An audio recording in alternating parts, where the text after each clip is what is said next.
Selection process क्या है? पहले प्रीलिम्स होता है जिसे टायर 1 एग्जाम कहते हैं, फिर टायर 2 होता है, फिर डॉक्यूमेंट वेरिफिकेशन और फिर फाइनल पोस्टिंग हो जाती है। अगर मेरे बच्चे मैं टायर 1 की बात करूं तो इसका सिस्टम ये रहता है एग्जाम का कि केवल क्वालिफाइंग नेचर का होता है, इसे सिर्फ क्वालिफाई करना होता है, इसका स्कोर फाइनल मेरिट में नहीं जुड़ता।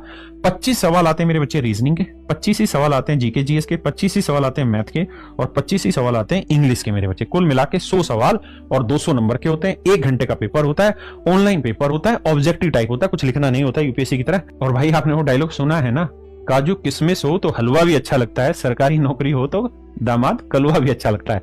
मजाक कर रहा हूं, ध्यान से सवाल को सुनिए मेरे बच्चे। जब हम मेंस की बात करते हैं ना, तो मेंस में जो पेपर 1 होता है इसी की मेरिट बनती है और यहीं से फाइनल सिलेक्शन होता है। 390 नंबर का पेपर होता है।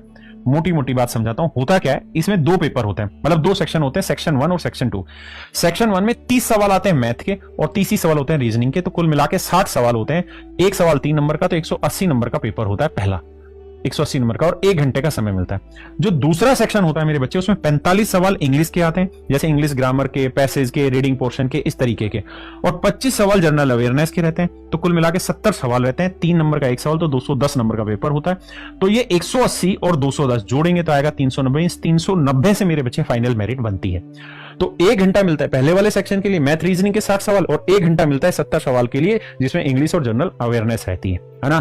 तो कुल मिला के ये 390 नंबर अपने आप में बहुत जरूरी है, जिससे फाइनल सिलेक्शन होता है। उसके बाद एक कंप्यूटर का पेपर होता है, 20 सवाल आते हैं, लेकिन ये सिर्फ क्वालिफाइंग नेचर का होता है, इसका फाइनल मेरिट में कोई जुगाड़ नहीं लगता।